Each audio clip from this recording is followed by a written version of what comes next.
자, 여러분 안녕하세요. 오늘의 한자어 140번째 제가 가져온 표현은 화답이라는 표현입니다. 누군가 어떤 제안을 했는데 거기에 화답을 해서 뭐 이렇게 얘기를 했다. 이런 뭐 가끔씩 뉴스 기사라던가 이런 데 나오죠. 해설본이기 때문에 천천히 자세하게 설명드리도록 하겠습니다. 일단 화답이란 표현은 일반 대화는 아닌 것으로 일단은 생각이 됩니다. 왜냐하면 화답이라는 거는 시나 노래에 그렇죠? 응하여 대답한다는 뜻이기 때문입니다. 시, 노래, 일반적인 대화는 아니죠.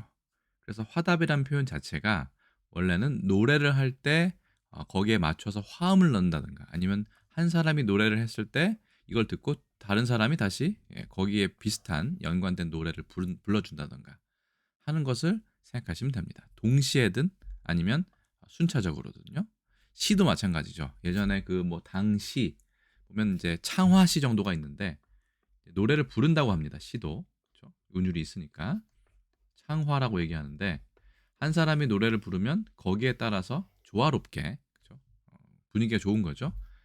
대답하는 것이 창화라고 얘기하는데 화답도 그런 비슷한 것을 생각하시면 됩니다. A라는 시인이 한 수를 읊었어요. 그걸 듣고 B라는 시인이 그 자리에서 바로 읊어도 되고 아니면 며칠 지난 뒤에 거기에 대해서 시를 보내왔으면 답장을 보내는 거죠. 그런 식으로도 보통 창화시는 나타나는데 우린 창화란 표현 대신에 화답이란 표현을 비유적으로 사용하고 있는 것으로 보입니다. 유의어를 보니까 갱수가 있습니다. 갱은 이을 갱자인데 상당히 어렵죠. 이것은 특급에 해당하는 한자입니다. 이을 갱자이고요. 정말 어렵습니다. 숫자는 여러분 그 술 유자가 보이시죠? 예. 수를 따라주는 겁니다. 그래서 수작이라고 얘기하면 주거니 받거니 수를요 주거니 받거니 해서 이게 아니고 이렇게 수작이라고 표현을 하는데 그런 걸 생각하시면 됩니다. 이어서 계속 주거나 받거나 한다. 그래서 갱수라는 표현도 있지만 이건 자주 쓰이지 않는 것 같아요. 화운 이건 그 요즘 보통 흔히 영어로 라임이라고 얘기하죠. 3급에 해당하는데 운을 조화롭게 맞추는 것 화운 이건 화음과도 비슷한 것 같아요. 음악 할 때는 좀 화음을 넣는 것도 화답 비슷하다고 얘기할 수 있을까요? 어쨌든 이거는 상황에 따라 다르니까요. 다음이 화응입니다. 이게 응할 응자이고 4급에 해당하는데 그렇죠? 뭔가 조화롭게 좋은 분위기에서 응하다. 거기에 이렇게 외면하지 않고 같이 이렇게 그 분위기를 타는 거죠. 그래서 이런 유효어들이 있다라고 되어 있는데 화답의 가장 큰 줄기는 시, 노래에 응하여 대답하는 것을 말합니다. 지금은 비유적으로 사용하고 있다. 예전 신문 기사를 보니까 꽤나 많은 제목에도 헤드라인에도 쓰였음을 알 수 있습니다. 1945년 조선일보를 보시면 김구 주석도 화답 충천하는 환호 만세에 화답했다 이런 얘기네요. 김구 당시는 주석이라고 불렸었나 봐요. 그래서 화답을 하다라는 표현이 있는 것을 알 수 있습니다. 1967년 8월 26일 동아일보 보시면 화답 없는 소용돌이 이렇게 되어 있네요. 기상도라는 칼럼의 코너 이름인가 봐요. 화답이 없다. 불러도 거기에 대해 응해서 뭔가 의견을 줘야 되는데 그런 게 없다는 얘기겠죠. 그 다음 1990년 매일경제신문에 보시면 한소입니다. 이건 소는 지금은 러시아 연방이 되어 있지만 예전엔 소비에트 유니언이었죠. 그래서 소련이라고 얘기했는데 옛날에 소련입니다. 한소 정상회담 화답, 그렇죠? 주가 상승 지속 이렇게 되어 있네요. 경제신문이니까 예전부터 주가 경제에 더 초점을 맞추어서 이야기하고 있는 걸 알 수 있죠. 금융주라는 표현도 있고 시황이라는 표현도 있네요. 자, 호재, 악재라는 표현도 한자로 되어 있는 게 재미있습니다. 그러면 글자를 한번 하나씩 따져보겠습니다. 첫 번째 글자는 화할 화자입니다. 6급이니까 상당히 기초 한자에 속한다고 보시면 되겠습니다. 이렇게 벼화자에다가 입구자를 쓰시면 되는데요. 문제는 이렇게 하면 이게 왜 이런 뜻이 됐는지에 대해서는 좀 알 수가 없는 거죠. 물론 이 글자 자체가 벼화자니까 그러면 얘는 음이고 이거는 뜻인가 보다라고 생각을 해도 뭔가 선뜻 이해가 안 되는 부분이 있습니다. 왜냐하면 원래는 갑골문의 경우 보시면 옆에 이렇게 생긴 글자가 있는데요. 이게 필이 약자입니다. 이렇게 생긴 건데 필이 약자가 이렇게 생겼거든요. 입구자가 3개 있고요. 그다음에 책자 비슷한 것이 이렇게 있죠. 원래 이렇게 된 거여서 피리를 부는 모양. 뭐 옆에 있는 글자는 음이라고 보셔도 되겠습니다. 이렇게 조화롭게 어, 이렇게 퍼져 나간다. 음악이 조화롭다. 피리 소리가 조화롭다라는 거였는데 이게 너무 복잡하다 보니까 이것을 입구자로 그냥 변형을 해서 지금도 이 책자 중에는 입구자가 앞에 있는 것도 있습니다. 순서가 원래 피리 약자가 왼쪽이었기 때문에 하지만 어찌된 이유인지 벼화자가 옆에 있고 오른쪽에 이렇게 입구자가 작게 쓰여져 있는 것이 좀 더 조화롭다고 생각한 모양이에요. 그래서 6급에 해당되고 중국에는 보통 흐어라고 읽고요. 후어라고 읽을 때도 있고 보통은 흐라고 읽습니다. 이거 사실은 발음이 상당히 많아요. 근데 여기서는 그 어디에 화답해서 이야기하는 거, 특히 시나 노래에서 화답해서 하는 것은 사성의 흐어라고 얘기합니다. 그래서 갑골문부터 초서까지 보시면 될 것 같고요. 초서 행서까지. 자, 화에 해당하는 글자를 살펴보았는데 이것도 상당히 추리고 추렸지만 상당히 그 볼만한 글자들이 많이 있었습니다. 그래서 보시면 화목, 화창, 화해, 화상, 화친, 화백, 완화, 포화, 위화감, 척화비, 쌍화탕, 화기애애 등을 한번 살펴보았습니다. 바로 보시죠. 그러면 화할 화자가 들어가는 표현 하나씩 살펴보도록 하겠습니다. 첫 번째 글자는 화목입니다. 목 자체가 그냥 화목할 목 이렇게 되어 있고요. 3급에 배정되어 있습니다. 목자 써볼까요? 하나, 둘, 셋, 넷, 다섯, 여섯, 일곱, 여덟, 아홉, 열, 열하나, 열둘, 열셋 이렇게 되어 있네요. 서로 뜻이 맞고 정답다라는 뜻이라고 되어 있습니다. 화목하다. 많이 쓰는 표현이죠. 요즘에도. 화창하다. 날씨나 바람이 온화하고 맑다. 이거 같은 경우는 원래는 같이 잘 어울리는 모양이지만 여기서는 좀 따뜻한 어울리는 게 좀 따뜻한 느낌이 있겠죠. 훈훈하고 그런 뜻으로 해석하면 될 것 같습니다. 화창하다. 창은 뭔가 시원하고 탁 트인 모양을 말하죠. 그래서 화창할 창이라고 되어 있고 3급에 배정되어 있습니다.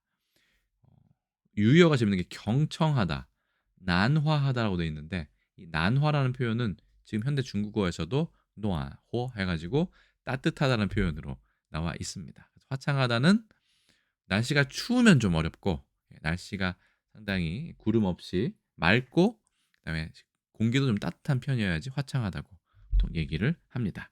한여름에 쓰기에는 좀 어려울 수도 있고요. 특히 한겨울에는 화창하다는 표현이 안 어울릴 수도 있겠습니다.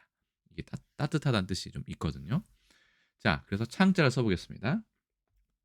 하나, 둘, 셋, 넷, 다섯, 여섯, 일곱, 여덟, 아홉, 열, 열하나, 열둘, 열셋, 열넷 이렇게 되어 있는데 이거는 우리 언어 구사할 때 유창하다, 영어가 유창하다, 중국어가 유창하다 할 때도 쓰는데 뭔가 탁 트이고 막힘이 없는 모양으로 생각하시면 될 것 같습니다. 그래서 화창에 대해서 알아보았고요. 그 다음에 화해입니다. 화해하는 거 어떤 싸움이 있었고 그거를 좀 마무리 짓고 서로 악수도 하고 문제를 해결하는 거죠. 뜻을 보시면 싸움하던 것을 멈추고 서로 가지고 있던 안 좋은 감정을 풀어 없앤다. 법률, 민사상의 분쟁을 재판 이외에 당사자 간에 해결하는 일 또는 그 화해 계약.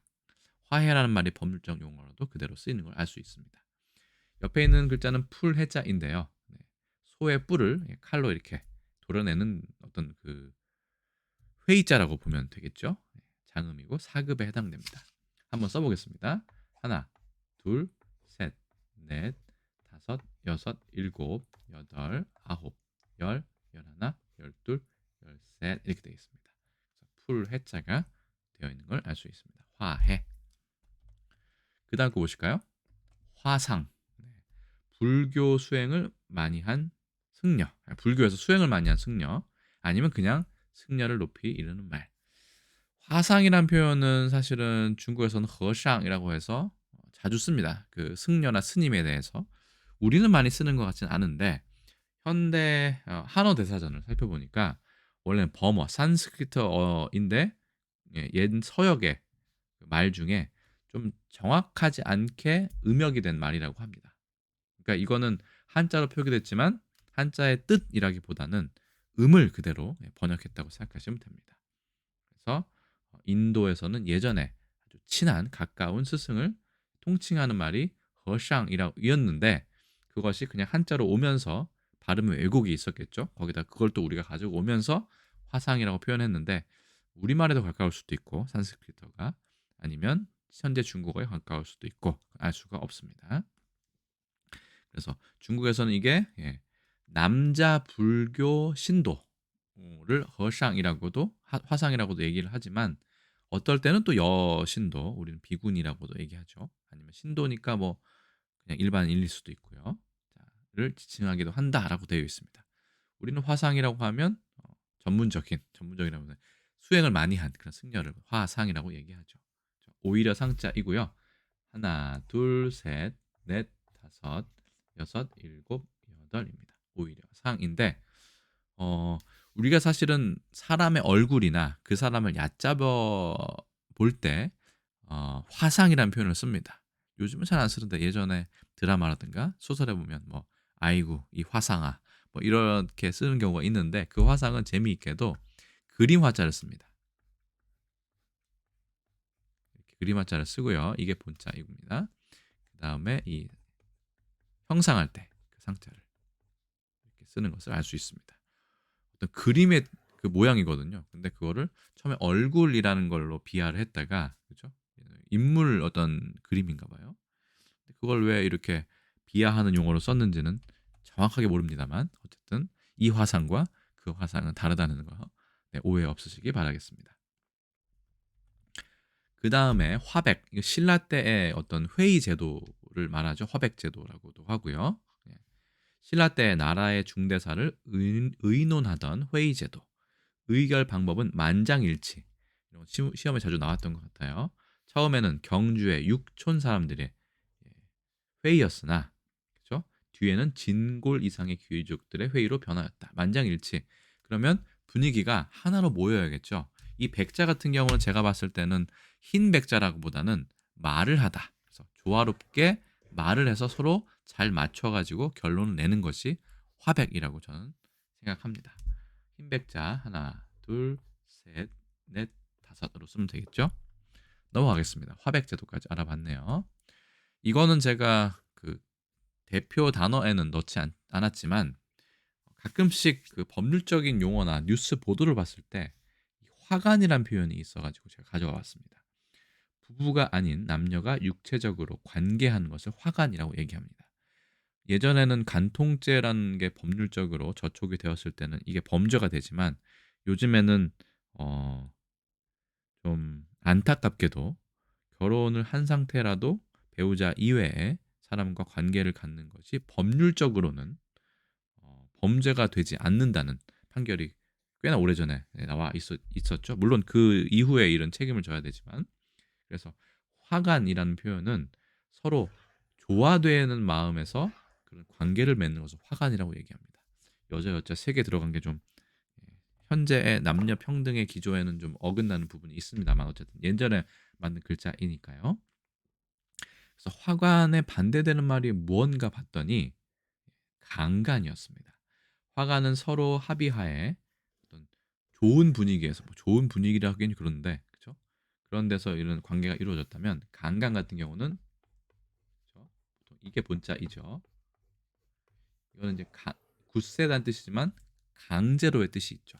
강제로 관계를 남자 측이든 여자 측이든 맞는 것을 강간이라고 얘기하는데 그래서 보통 법률적으로 따질 때는 두 사람의 관계가 강간이냐 화간이냐 이런 데 보통 논란이 항상 존재를 하죠. 거기 수사를 정확하게 해야 되는 거고요. 그래서 화관과 비슷한 걸 봤더니 간음, 간통, 음간 다 좀 무시무시한 단어들인데 어쨌든 이런 것들이 나와 있었습니다. 자, 그래서 화간이라는 표현이 가끔 나오는데 그때 보시면 이게 화할 화자구나라고 생각하시면 되겠습니다. 완화, 긴장된 상태나 급박한 것을 느슨하게 한다. 그렇죠? 이게 느릴 완자입니다. 완행 이런 거 할 때. 그래서 완충, 이완, 해빙 이 유의어고요. 긴장이 반의어입니다. 그래서 느릴 완자는 3급에 배정되어 있고 장음입니다. 한번 써볼까요? 하나, 둘, 셋, 넷, 다섯, 여섯, 일곱, 여덟, 아홉, 열, 열하나, 열둘, 열셋, 열넷, 열다섯. 횟수가 많죠. 그래서 느릴 완 3급입니다. 그래서 긴장된 상태나 급박한 것을 느슨하게 해서 뭔가 조화롭게 그렇죠? 분위기 좋게 만드는 것이 완화라고 되어 있습니다. 포화, 포화 상태라고 들어보셨나요? 포화 상태 뭐 완화하다 할 때는 왠지 될 화자가 쓰일 것 같은데 이 화할 화자가 쓰이고 있습니다. 포화를 보면 사전에 이렇게 되어 있습니다. 더 이상의 양을 수용할 수 없이 빈틈없이 고르게 가득 참 배부를 포자가 쓰였습니다. 배부르게 고르게 꽉 차 있다. 그렇죠? 포만감 할 때도 포이지만 그것이 이쪽만 차 있는 게 아니라 조화롭게 전부가 꽉 차 있는 것을 포화라고 얘기합니다. 보통 포화 상태라고 얘기하죠. 배부를 포자는 3급에 되어 있고요. 한번 써보겠습니다. 하나, 둘, 셋, 넷, 다섯, 여섯, 일곱, 여덟, 아홉, 열, 열하나, 열둘, 열셋, 열넷 이렇게 쓰시면 배부를 포자가 되겠습니다. 포화. 위화감이란 표현도 있죠. 위화감. 발음도 어려워요. 조화되지 아니하는 어설픈 느낌이다. 그래서 어울림의 어긋나는 거죠. 어긋난 느낌. 어울림의 어긋난 느낌에서 위화감이라고 생각하시면 되겠습니다. 어울림의 어긋난 느낌이라는 거는 이건 한자 속뜻 사전에서 제가 가져온 표현입니다. 어긋날 3급이고요. 느낄 감 6급입니다. 느낄 감은 장음이네요. 그래서 위화감이란 표현이 있고요. 아래다 한번 써보겠습니다. 어긋날 위자 위반하다 할 때요. 하나, 둘, 셋, 넷, 다섯, 여섯, 일곱, 여덟, 아홉, 열, 열하나, 열둘, 열셋 이렇게 돼 있고요. 느낄 감자 하나, 둘, 셋, 넷, 다섯, 여섯, 일곱, 여덟, 아홉, 열, 열하나, 열둘, 열셋. 다 함자 같은 경우는 이렇게 쓰셔도 됩니다. 이렇게 쓰셔도 되고요. 획수는 그렇게 중요한 것 같지 않습니다. 제가 보기에는. 자, 위화감 넘어가겠습니다. 척화비라고 혹시 들어보셨나요? 조선 고종 8년에 흥선대원군 이 인물의 이름이 항상 나오죠. 척양을 결의하며 이게 이제 물리칠 척자니까 그 서양 세력을 배척한다는 뜻이에요. 서울과 지방 각처에 세운 비석 많이도 세웠군요. 침범하는 양이 서양 오랑캐와 화친 이거는 화라는 거는 그래서 그렇게 좀 부드럽게 분위기 좋게 따뜻하게 어떤 친이라고 하니까 친하게 지내는 거죠. 가까워지는 게 화친이고요. 양이와 화친할 수 없다. 그렇게 할 수 없다. 반대한다.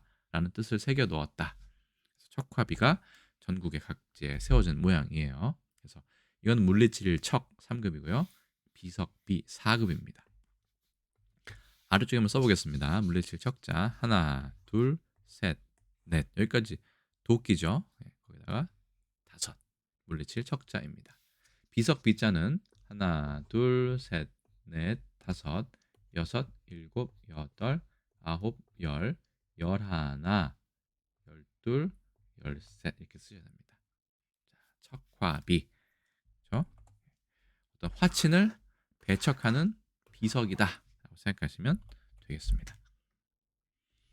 쌍화탕, 쌍화탕 많이 아실 겁니다. 이 쌍은 두쌍 혹은 쌍쌍이라고 얘기하고요. 이 탕은 끓을 탕 혹은 국탕이라고도 얘기합니다. 일단은 보겠습니다. 쌍화탕 한의의 용어로 백작약, 숙지황 따위를 넣어 달여 만든 탕약. 우리는 보통 감기에 걸리면 쌍화탕을 어떤 이유에서 모르겠는데 마시는 경우가 있는데요. 끓여서 마시는 않죠.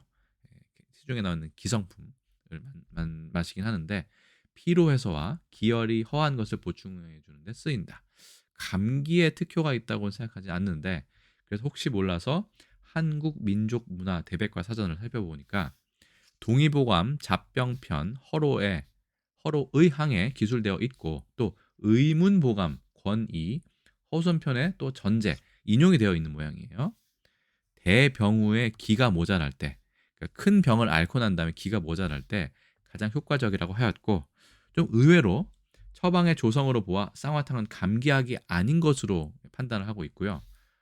성교 전이나 성교 후에 피로가 겹칠 때 이런 19금에 해당하는 콘텐츠가 들어 있었네요. 이상적인 약이라 생각된다라는 까지 한국 민족문화 대백과 사전에 있었습니다. 쌍화탕에 대해서는 좀 따로 독립해서 콘텐츠를 만들어도 되지 않을까 싶은 생각이 들었습니다. 두 쌍자와 끓을 탕자 둘 다 3급인데 끓을 탕자는 장음으로 되어 있네요. 써보겠습니다. 하나, 둘, 셋, 넷, 다섯, 여섯, 일곱, 여덟, 아홉, 열, 열하나, 열둘, 열셋, 열넷, 열다섯, 열여섯, 열일곱, 열여덟. 이게 그 새 추자인데 새가 두 마리를 손으로 이렇게 잡는 모양인지 알 수 없습니다만 쌍자가 있고요. 이거를 이제 약자로 쓰면 이렇게도 씁니다. 쌍자를. 다음 끓을 탕자 보겠습니다. 자, 하나, 둘, 셋, 넷, 다섯, 여섯, 일곱, 여덟, 아홉, 열, 열하나, 열둘. 쌍화탕 이렇게 되어 있습니다. 참고로 마라탕 할 때 탕자는 이 탕자가 아니라 밑에 불화가 있는 데치다, 뜨겁다 이런 탕자입니다.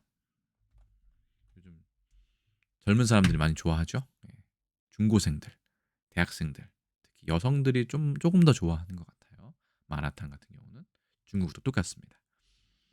화기애애 이런 표현 많이 쓰죠. 화기애애. 온화하고 화목한 분위기가 훈훈한 그런 기운을 말한 거예요. 애애 위에 보면 비우자가 보이시죠? 비우자가 들어간 이 부수가 들어간 것은 대부분 상황과 관련이 있습니다. 현상과. 그래서 기운 기자에다가 이게 아지랑이 애자 장음이고 1급에 있습니다. 화기애애 말 그대로 온화하고 그런 분위기가 훈훈한 분위기가 아지랑이처럼 하나가 있는 게 두 개죠. 이렇게 아지랑이처럼 피어오른다 이런 뜻으로 보면 될 것 같습니다. 화기애애. 보니까 일본어에 그대로 있는 거 봐서는 일본어 영향이 아닐까도 싶습니다만 중국에서는 그대로 쓰지는 않는 것 같아요. 와기 아이아이 이렇게 되어 있네요. 우리와 발음도 비슷하죠. 그래서 기운기 화기애애 한번 써보겠습니다. 다 써볼까요? 화 기운기자 보겠습니다. 하나, 둘, 셋, 넷, 다섯, 여섯, 일곱, 여덟, 아홉, 열. 애자 하나, 둘, 셋, 넷, 다섯, 여섯, 일곱, 여덟, 아홉, 열, 열하나, 열둘, 열셋, 열넷, 열다섯, 열여섯, 열일곱, 열여덟, 열아홉, 스물, 스물하나, 스물둘, 스물셋, 스물넷 이렇게 되어 있네요. 스물넷. 네. 이게 배울 알자로 이제 알고 있는데 맞죠? 네. 이렇게 보니까 또 색다르네요. 애자 한번 더 써보겠습니다. 하나, 둘, 셋, 넷, 다섯, 여섯, 일곱, 여덟, 아홉, 열, 열하나, 열둘, 열셋, 열넷, 열다섯, 열여섯, 열일곱, 열여덟, 열아홉, 스물, 스물하나, 스물둘, 스물셋, 스물넷 이렇게 하면 되겠네요. 화기애애. 우리 요즘도 자주 쓰는 표현 중에 하나이죠. 자, 화기애애.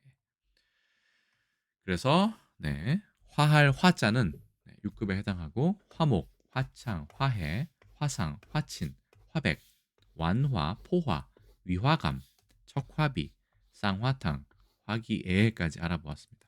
워낙 기본적인 한자라서 이거 말고도 활용 단어는 훨씬 많다는 점 알려드립니다. 대답할 답자 보시겠습니다. 대답할 답자도 상당히 쉬운 글자이고요. 7급에 해당합니다. 그렇죠? 발음은 중국어는 다 아니면 따 있는데 어쨌든 지금은 따로 읽으면 될 것 같습니다. 이 왜 대답할 답자가 됐는지는 상당히 복잡합니다. 어원을 살펴보면 그래서 어원을 생각하지 않으셔도 될 것 같긴 한데 원래 글자는 보시면 이렇게 생긴 풀초자였습니다. 합할 합자에. 그래서 원래는 콩깍지의 의미였는데 후에 이게 대나무 죽자로 변하고 대나무 죽이 아시겠지만 죽간 예전에는 나무로 대나무로 책도 엮고 아니면 편지도 쓰고 했죠. 그래서 대나무로 편지를 주고받다. 그래서 줬으면 당연히 답을 해줘야겠죠. 그래서 편지를 주고받다 해서 대답할 답자가 되었다라는 설명이 있습니다만 어떻게 좀 그런 이렇게 희미한 연결고리를 서로 엮는 건 괜찮은데 상당히 지금으로서는 좀 유추하기 어려운 그런 자원을 가지고 있다고 생각합니다. 대답, 답자. 어떤 단어가 있는지 볼까요? 네, 이것도 좀 많이 있죠. 답사, 답장. 네, 답장이라는 한자를 이렇게 쓰는지 모르고 계신 분들 많으실 것 같아요. 답례, 답변, 답안, 답신, 대답, 응답, 보답, 묵묵부답, 우문현답. 상당히 많죠, 활용 단어가. 근데 다들 최근에도 많이 쓰이는 그런 표현인 걸 알 수 있습니다. 첫 번째 글자 보시겠습니다. 답사. 뭔가 누군가 축사를 했을 때 거기에 답사를 한다던가 이런 경우가 있죠. 1번 회답을 함 또는 그런 말. 2번에 많이 들어본 것 같아요. 식장에서 환영사나 환송사 따위에 답함. 환영을 합니다. 그러면 학생이 답하고 뭐 이런 거 있죠. 또는 그런 말, 답사. 가톨릭도 있네요. 미사 때에 개에 대하여 응함 또는 그런 문구, 답사. 저는 많이 들어보지 못했습니다. 말씀사가 들어갔네요. 써볼까요? 하나, 둘, 셋, 넷, 다섯, 여섯, 일곱, 여덟, 아홉, 열, 열하나, 열둘, 열셋, 열넷, 열다섯, 열여섯, 열일곱, 열여덟, 열아홉. 획수가 꽤나 많이 있네요. 답사, 네, 말씀사가 들어간다. 답장입니다. 답장이란 표현은 요즘도 가끔 쓰죠. 편지를 쓰지 않지만 답장이란 표현은 남아 있어요. 회답하는 편지를 보냄 또는 그 편지, 답간이라고도 하고 답보라고도 하고 답서라고도 한다고 되어 있습니다. 간이나 서나 장이나 뭐 지나 다 비슷하다고 보시면 돼요. 그게 종이든 죽간이든 뭐 그런 차이가 있는 것이겠죠. 그래서 이거 같은 경우는 뜻과 그다음에 발음이 다 다른데 형상이라고 할 때는 상이고요. 방금처럼 문서라고 할 때는 장이라고 합니다. 장일 땐 또 장음이네요. 사급에 해당돼 있고요. 옆에 글자 조각 편자부터 해보겠습니다. 하나, 둘, 셋, 넷, 다섯, 여섯, 일곱, 여덟 이렇게 되어 있습니다. 그래서 개 모양이라고 할 수도 있을 것 같고 개가 누워 있는 거라고 할 수도 있을 것 같은데 어쨌든 형상의 뜻도 있고요. 지금처럼 문서로 들 때는 장에서 장음이 된다. 사급에 해당한다 정도 아시면 될 것 같습니다. 답장, 답례, 말, 동작, 물건 따위로 남에게서 받은 예를 도로 갚음 또는 그 예라고 되어 있습니다. 옆에 있는 글자는 예도 례자인데 복잡한 글자임에도 6급에 해당되어 있고 장음입니다. 예도 례자 볼까요? 하나, 둘, 셋, 넷, 다섯, 여섯, 일곱, 여덟, 아홉, 열, 열하나, 열둘, 열셋, 열넷, 열다섯, 열여섯, 열일곱, 열여덟. 6급에 해당하고 보통은 이거를 이렇게 줄여서 많이 쓰죠. 어디서요? 중국과 일본에서. 복잡하니까요. 답변, 답변이라는 표현도 많이 쓰죠. 물음에 대하여 밝혀 대답한다. 말씀 변자를 씁니다. 또는 그런 대답이다. 변, 네, 장음이고 사급이네요. 보겠습니다.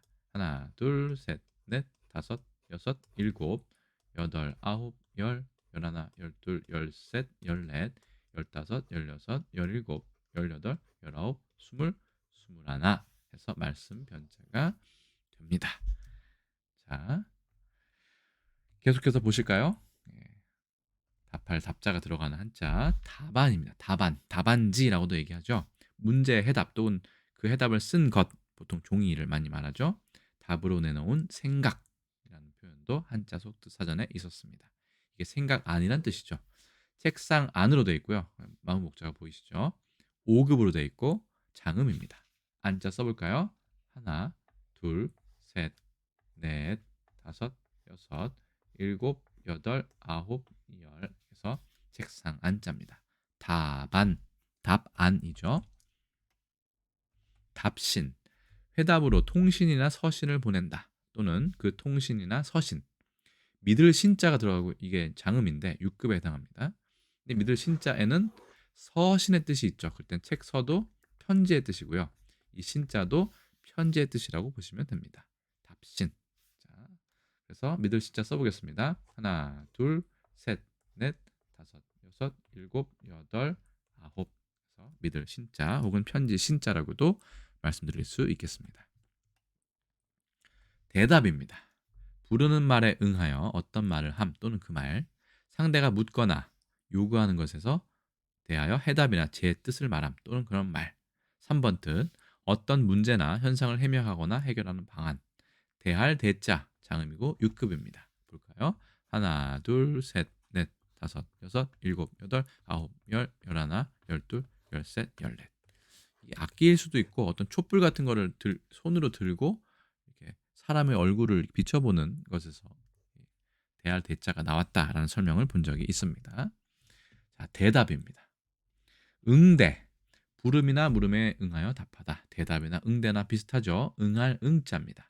장음이고 4급에 해당합니다. 볼까요? 하나, 둘, 셋, 넷, 다섯, 여섯, 일곱, 여덟, 아홉, 열, 열하나, 열둘, 열셋, 열넷, 열다섯, 열여섯, 열일곱.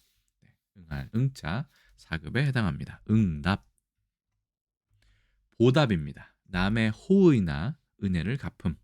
반보, 보덕, 보상 이렇게 돼 있고요. 갚을 보, 알릴 보자이고 장음이고 4급입니다.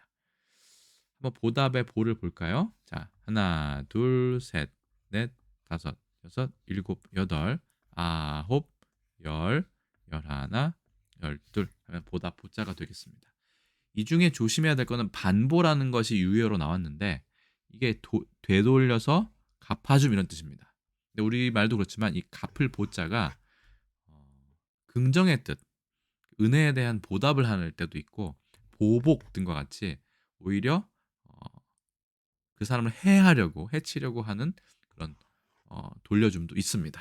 그러니까 반보란 말도 좋은 뜻이 있고 보답하는 뜻도 있고 보덕의 뜻이 있고 보복한다는 뜻도 있기 때문에 반보라는 말은 좀 주의를 해서 사용해야 될 것 같습니다. 물론 반보란 표현은 거의 요즘엔 쓰지 않지만요.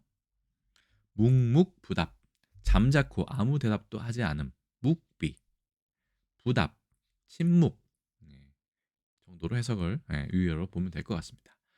이거 같은 경우는 잠잠할 묵자이고 3급입니다. 그렇죠? 묵묵부답. 묵비할 때 비자가 재밌죠. 신의 뜻은 반드시 뭔가 있다, 숨겨진 뭔가 뜻이 있다라고 하는 이 비자인데 비밀할 때요. 보통은 벼화자를 훨씬 주로 많이 쓰는 게 저는 재미있더라고요. 이게 본자인데 속자를 한중일 삼국에서 훨씬 더 많이 씁니다.